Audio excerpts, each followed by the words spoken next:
Frères et sœurs congolais, lorsque je suis arrivé au pouvoir, le pays était dans une situation de crise. À la suite d'une longue période d'instabilité politique et d'incertitude, l'élection présidentielle qui a consacré notre victoire, votre victoire, continue de susciter beaucoup d'espoir partout dans notre pays et même au-delà de nos frontières. Le jour de mon investiture, je vous ai bien entendu me rappeler « Félix, Papa Lobaki, le peuple d'abord ». Les défis de notre pays sont immenses. Les problèmes sont multiples, mais il n'est pas impossible d'y remédier et de commencer ainsi à changer les choses, à changer notre mode de vie en société.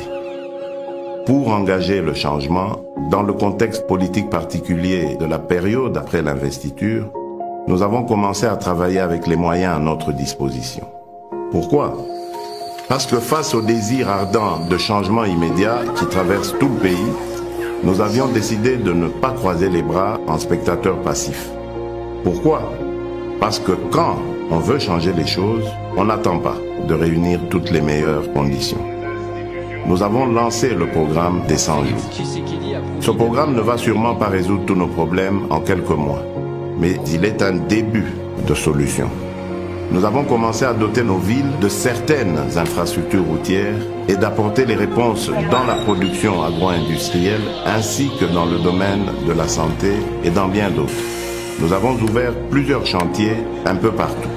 Ces chantiers, une fois finalisés, vont soulager déjà quelques-uns de nos problèmes. Certains d'entre nous pourront ainsi rentrer plus tôt chez eux et sans subir le stress des embouteillages, ou voyager plus facilement d'une ville à une autre, ou évacuer plus rapidement leurs produits et les acheminer vers d'autres marchés pour les vendre plus vite. D'autres vont enfin avoir accès à l'éclairage public, à l'électricité, à l'eau dans leurs habitations. Le programme des 100 jours nous donne la preuve que par notre volonté, seuls nous pouvons trouver des solutions à nos propres problèmes et surtout apporter des changements positifs à notre cher pays.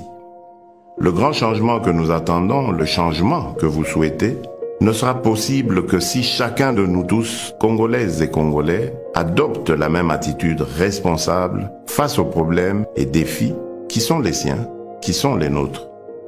Le vrai changement commence par chacun et chacune d'entre nous.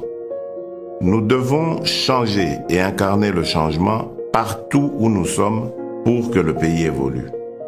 Aussi petit soit l'impact de l'action que vous pouvez prendre là où vous êtes, elle reste importante pour atteindre l'objectif, le changement. À ceux qui sont responsables de la gestion des affaires publiques, le premier signe visible du changement sera celui de votre comportement, de votre compétence dans la gestion de la mission qui vous est confiée par le peuple congolais. Nous sommes au service exclusif des Congolaises et des Congolais. Sachons désormais travailler pour le changement de notre pays. Mes chers compatriotes, chers frères et sœurs, je rêve d'un Congo meilleur. Nous avons le devoir de construire un Congo meilleur où tous les enfants, filles et garçons, ont droit à l'éducation, à la santé. Un Congo où aucun enfant ne dort dans la rue ni ne meurt de faim. Un Congo où toute personne orpheline, veuve, vulnérable ou vivant avec handicap est accompagné par les institutions de l'État. Un Congo débarrassé de la haine et du tribalisme. Un Congo où nos femmes ne sont plus violées tous les jours. Un Congo où il n'y a plus de guerre. Un Congo où il n'y a pas une province contre une autre province. Un Congo où il n'y a pas ceux de là-bas et ceux d'ici.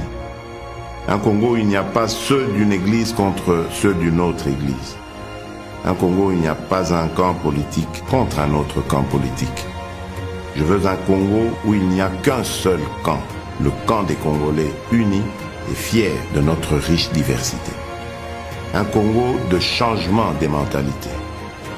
Nous avons le devoir de porter le grand rêve et de redonner de la grandeur à notre pays. De bâtir un Congo debout et digne, un Congo des travailleurs responsables, vigilants et gardiens de nos lois. C'est le Congo que je veux pour nous tous.